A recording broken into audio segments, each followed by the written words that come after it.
जदी सोना जैसन दिल के बादला साधाइले हम कहियो त मिल के सुनला तोड़ देबू गोरी जदी सोना जैसन दिल के बादला साधाइले हम कहियो त मिल के अरे तुहरे ही गौआ से लड़ब चुनाव हम बाबी सवास विजेता बनूंगा।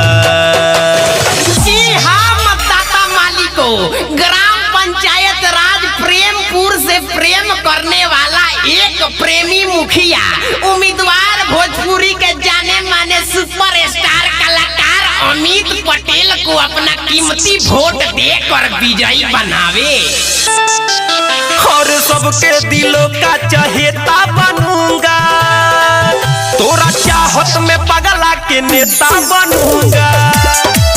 हाँ सबके दिलों का चहेता बनूंगा, तोरा प्यार में पगला के नेता बनूंगा।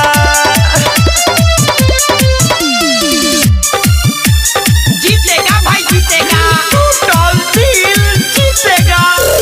डीजे विकास रीगा सीतामढ़ी।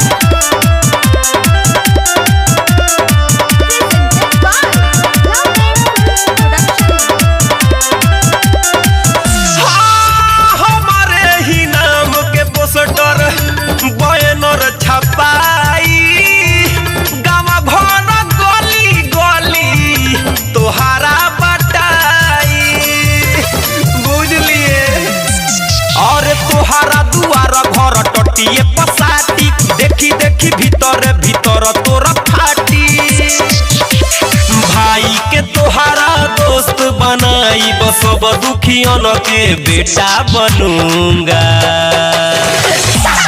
इनके जैसा सुयोग्य कर्मठ और दुधारू ना सॉरी गलती आ गई, हाँ जुझारू नेता आपको कहीं नहीं मिलेगा, तो कृपया इनको ही देकर जिताए मने वोट।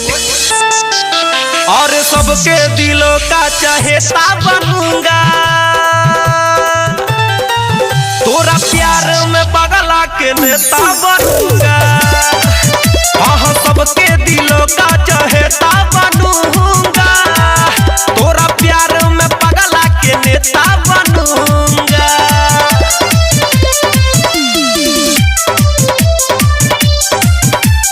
म्यूजिक बाय विकेश भोजपुरिया।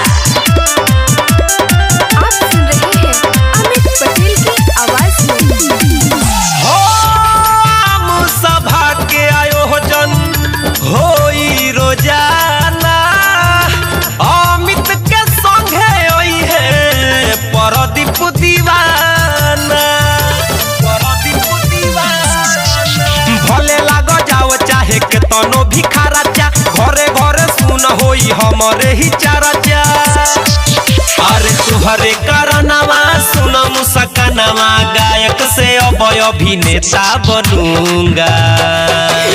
ये बाबूजी ना कोनो जात बा ना कोनो बात बा, अपने याद जगन्नाथ बा मने हमनी के साथे बस रउआ लोग इनके साथ बा।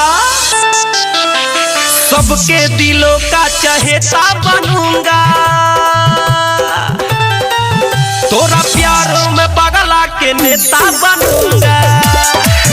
और सबके दिलों का चहेता बनूंगा, हाँ रे तोरा प्यार में पगला के नेता बनूंगा। तोड़ देबू गोरी जदी सोना जैसन दिल के बादला साधाइले हम कहियो त मिल के। अरे तुहरे ही गौआ से लड़ब चुनाव हम बाबी सवास विजेता बनूंगा। ना नदी बा ना झील बा ना ट्रैक्टर बा ना मिल बा, हमनी के चुनाव जीत टूटल दिल बा। ए भौजी हमनी के देबू नु भाग भैया मारत काय बड़ो वोटे नु मांगतानी। और सबके दिलों का चहेता बनूंगा, तोरा चाहत में पगला के नेता बनूंगा। हाँ सबके दिलों का चहेता बनूंगा।